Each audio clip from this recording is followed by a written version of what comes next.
nós vemos Jesus apresentar aos fariseus e aos anciãos do povo uma parábola de decisão pela vontade do Pai. A decisão verdadeira e uma decisão frágil e falsa. O primeiro filho que diz que vai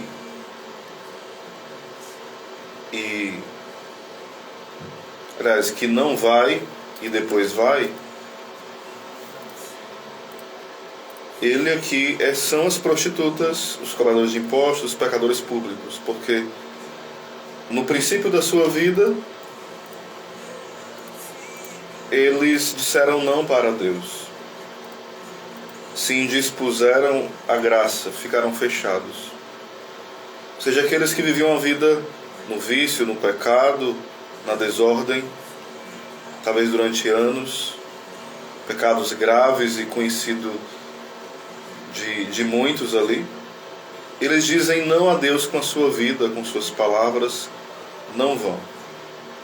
Mais uma vez, sendo tocados pela graça de Deus, se arrependem, mudam de vida e vão trabalhar e viver para o Senhor. Quando nós olhamos para os fariseus, os anciãos, esse segundo filho que diz que vai trabalhar, que tem até uma postura aparentemente correta, mas não fazem a vontade de Deus, não vão. Não dispõem um coração, não abrem um coração. Por isso Jesus fala que as prostitutas e os publicanos vão preceder a eles no reino do céu, ou seja, vão entrar primeiro. O que isso quer dizer para nós? Que, independente do nosso pecado, nós precisamos deixar que a graça de Deus nos toque, deixar que o Senhor nos faça novas pessoas, nos dê uma vontade firme, uma determinação, como fala Santa Teresa, e servirmos ao Senhor de todo o nosso coração. Como fala a passagem de Deuteronômio, amar o Senhor com todo o coração, com toda a alma, com todo o entendimento, com toda a inteligência, com todo o nosso ser. Isso não é fácil, porque a gente quer amar Deus pela metade. Quando Deus pede algo de nós que é muito exigente, fala, não, Senhor, vamos parar de brincadeira que isso aí eu não vou entregar, é meu, não te dou. Essa amizade é minha, eu não te dou. Essa parte de administrar o dinheiro é minha, eu não te dou. Esse vício é meu, eu não te dou.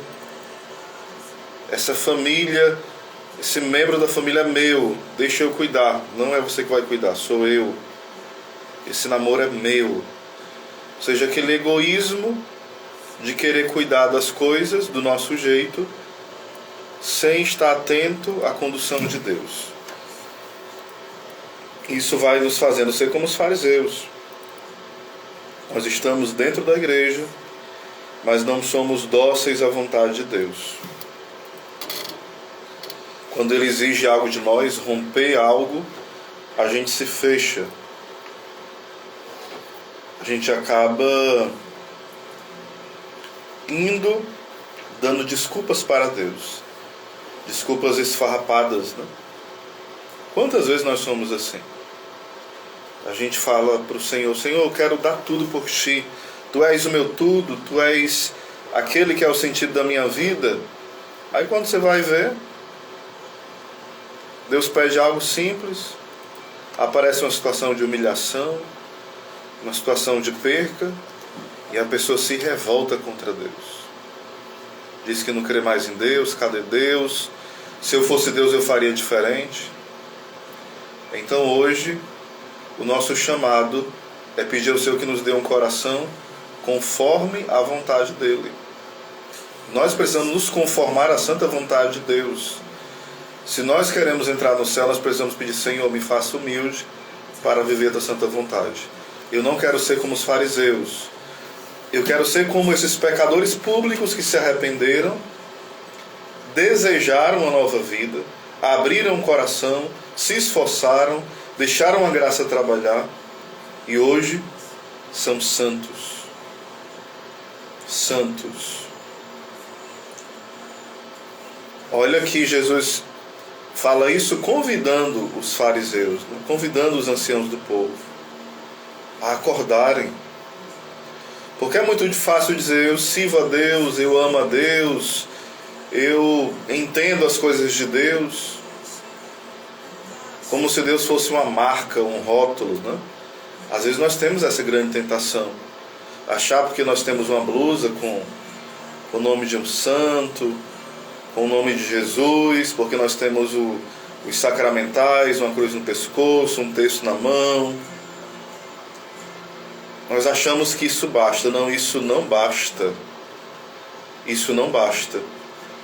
As prostitutas, os publicanos, eles se deixaram ser impactados pelo Senhor. Eles eram esses primeiros filhos que falaram, não, eu não vou, eu não quero a vontade de Deus. É difícil.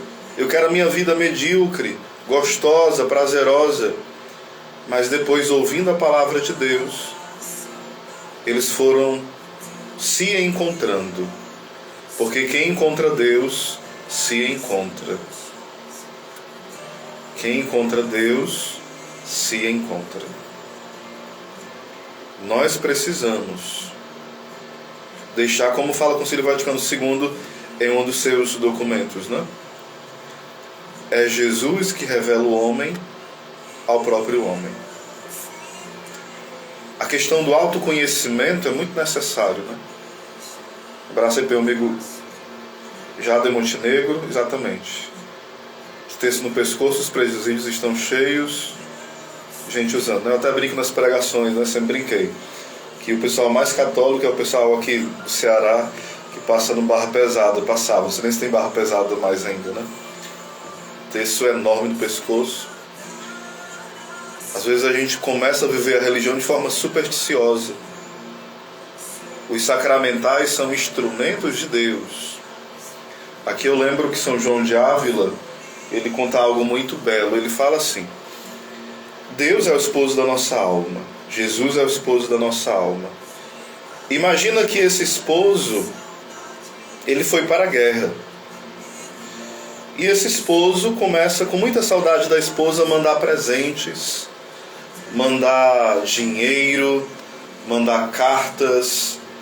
E a esposa fica muito feliz porque recebeu os presentes do esposo.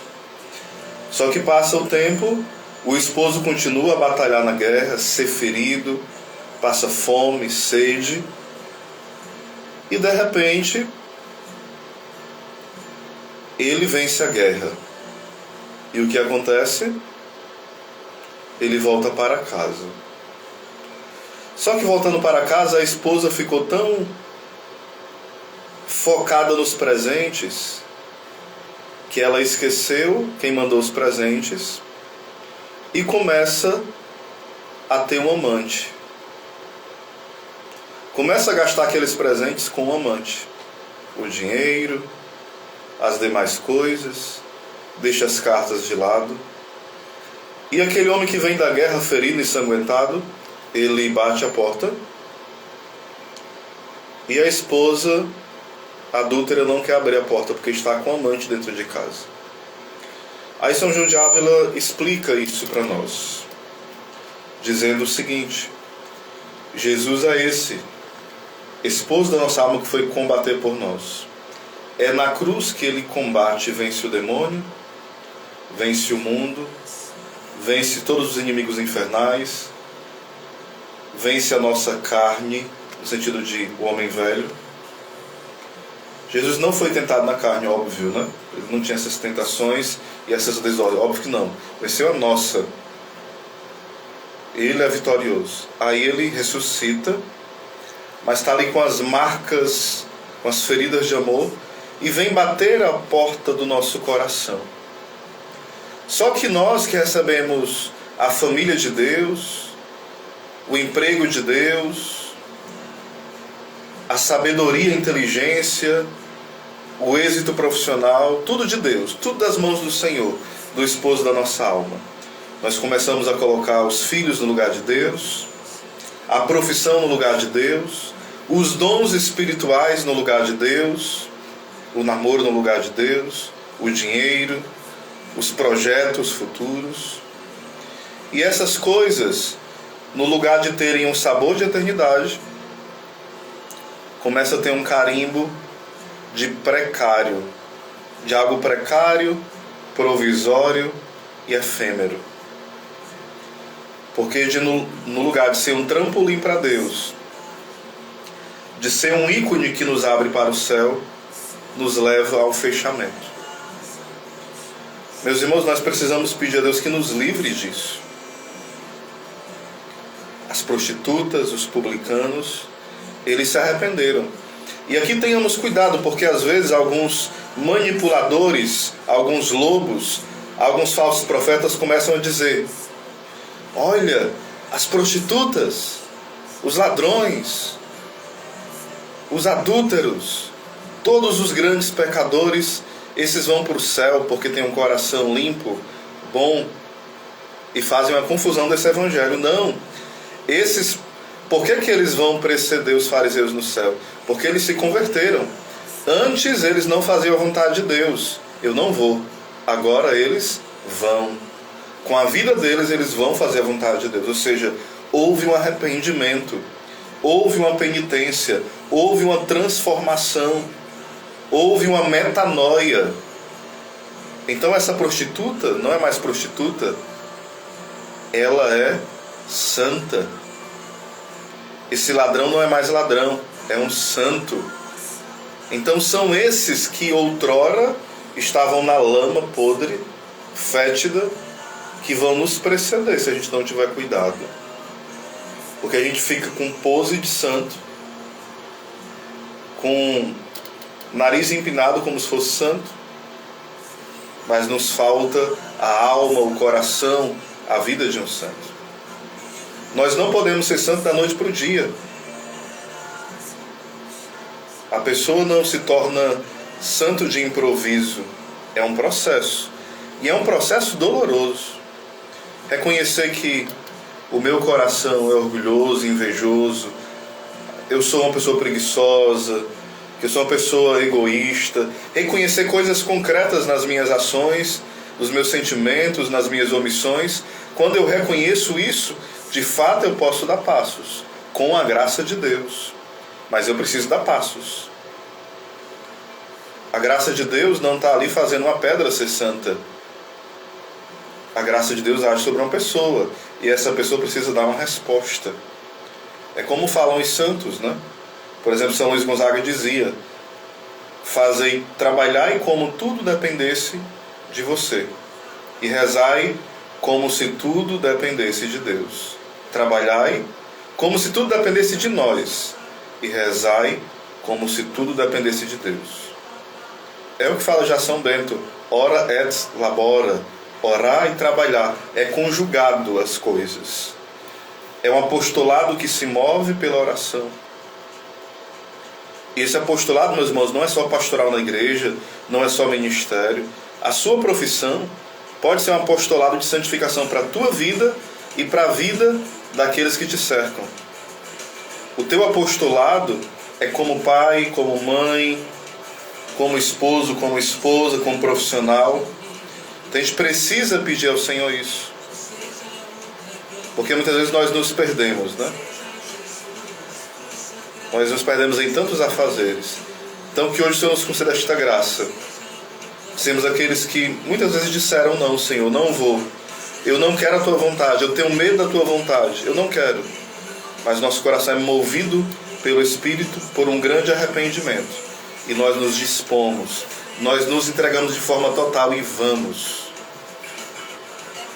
Peçamos ao Senhor este dom, porque Ele nos pede, e é como falam os santos: tudo aquilo que Deus nos pede, Ele se antecipa com a sua graça. Ou seja, se Deus nos pede algo, Ele já se antecipou nos dando a graça de cumprir aquela missão.